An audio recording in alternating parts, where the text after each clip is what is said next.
Breaking news. AP liquor scam కేసులో కీలక పరిణామం చోటు చేసుకుంది. ఈ కేసులో A4 గా ఉన్న వైసీపీ ఎంపీ మిథున్ రెడ్డిని సిట్ అరెస్ట్ చేసింది. శనివారం సిట్ విచారణకు మిథున్ రెడ్డి హాజరయ్యారు. 6 గంటలకు పైగా అధికారులు ఆయన విచారించారు. ఈ విచారణ తర్వాత సిట్ ఎంపీని అరెస్ట్ చేసింది. ఆయన్ని వాళ్ళ కోర్టులో ప్రవేశపెట్టే అవకాశం ఉంది. మిథున్ రెడ్డిని అరెస్ట్ చేసినట్టు కుటుంబ సభ్యులకు సిట్ సమాచారం ఇచ్చింది. అయితే మిథున్ రెడ్డికి చెందిన సంస్థలకు లిక్కర్ ముడుపులు వెళ్లినట్టు సిట్ గుర్తించింది. ఆ వివరాలను విచారణలో ఆయన ముందు పెట్టి ప్రశ్నించినట్టు తెలుస్తోంది. ఇప్పటికే మిథున్ రెడ్డి ముందస్తు బెయిల్ పిటిషన్ను హైకోర్టు, సుప్రీంకోర్టు కొట్టేశాయి. దాంతో ఆయన అరెస్టుకు మార్గం సుగమమైంది. అయితే ఈ కేసులో ఇప్పటి వరకు 12 మందిని అరెస్ట్ చేశారు.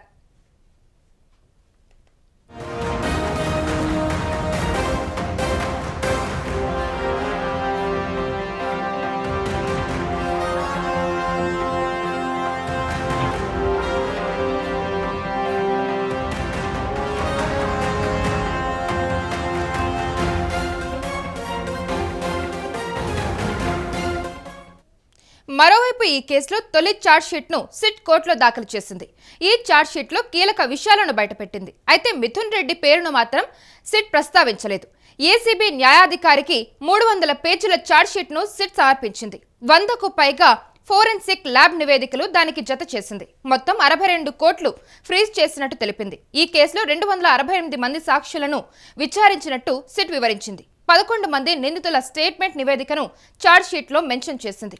బంగారం షాపులు, రియల్ ఎస్టేట్ సంస్థల్లో పెట్టుబడులు పెట్టినట్టు తెలిపింది. షెల్ కంపెనీల ద్వారా మద్యం ముడుపులు, బ్లాక్ మనీని వైట్ గా మార్చడం వంటి అంశాలను ఛార్జ్షీట్ లో సిట్ వివరించింది. అలాగే రియల్ ఎస్టేట్ సంస్థలు, కంపెనీలు, బంగారు షాపుల్లో పెట్టుబడులకు సంబంధించిన స్టేట్మెంట్ల రికార్డులను ఛార్జ్షీట్ లో సిట్ పేర్కొంది.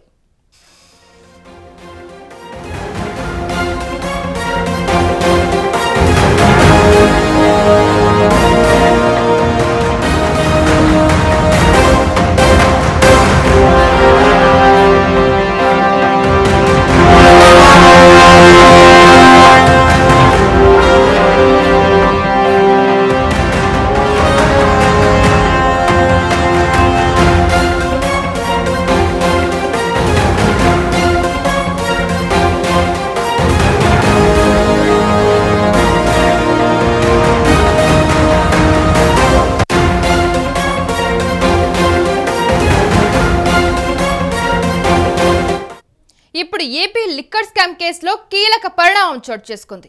ఈ కేసులో A4 గా ఉన్న వైసీపీ ఎంపీ మిథున్ రెడ్డిని సిట్ అరెస్ట్ చేసింది. శనివారం సిట్ విచారణకు మిథున్ రెడ్డి హాజరయ్యారు. 6 గంటలకు పైగా అధికారులు ఆయన విచారించారు. ఈ విచారణ తర్వాత సిట్ ఎంపీని అరెస్ట్ చేసింది. ఆయన్ని వాళ్ళ కోర్టులో ప్రవేశపెట్టే అవకాశం ఉంది. మిథున్ రెడ్డిని అరెస్ట్ చేసినట్టు కుటుంబ సభ్యులకు సిట్ సమాచారం ఇచ్చింది. అయితే మిథున్ రెడ్డికి చెందిన సంస్థలకు లిక్కర్ ముడుపులు వెళ్లినట్టు సిట్ గుర్తించింది. ఈ వివరాలను విచారణలో ఆయన ముందు పెట్టి ప్రశ్నించినట్టు తెలుస్తోంది. ఇప్పటికే మిథున్ రెడ్డి ముందస్తు బెయిల్ పిటిషన్ను హైకోర్టు, సుప్రీంకోర్టు కొట్టేశాయి. దాంతో ఆయన అరెస్టుకు మార్గం సుగమమైంది. అయితే ఈ కేసులో ఇప్పటి వరకు 12 మందిని అరెస్ట్ చేశారు. అయితే మరోవైపు ఈ కేసులో తొలి ఛార్జ్షీట్ ను సిట్ కోర్టులో దాఖలు చేసింది. ఈ ఛార్జ్షీట్ లో కీలక విషయాలను బయటపెట్టింది. అయితే మిథున్ రెడ్డి పేరును మాత్రం సిట్ ప్రస్తావించలేదు. ఏసీబీ న్యాయాధికారికి 300 పేజీల ఛార్జ్షీట్ ను సిట్ సమర్పించింది. 100కు పైగా ఫోరెన్సిక్ ల్యాబ్ నివేదికలు దానికి జత చేసింది. మొత్తం 62 కోట్లు ఫ్రీజ్ చేసినట్టు తెలిపింది. అయితే ఈ కేసులో 268 మంది సాక్షులను విచారించినట్టు సిట్ వివరించింది. 11 మంది నిందితుల స్టేట్మెంట్ల నివేదికలను ఛార్జ్షీట్ లో మెన్షన్ చేసింది. బంగారం షాపులు, రియల్ ఎస్టేట్ సంస్థల్లో పెట్టుబడులు పెట్టినట్టు తెలిపింది. షెల్ కంపెనీల ద్వారా మద్యం ముడుపులు, బ్లాక్ మనీని వైట్ గా మార్చడం వంటి అంశాలను ఛార్జ్షీట్ లో సిట్ వివరించింది. అయితే రియల్ ఎస్టేట్ సంస్థలు, కంపెనీలు, బంగారు షాపుల్లో పెట్టుబడులకు సంబంధించిన స్టేట్మెంట్ల రికార్డులను ఛార్జ్షీట్ లో సిట్ పేర్కొంది.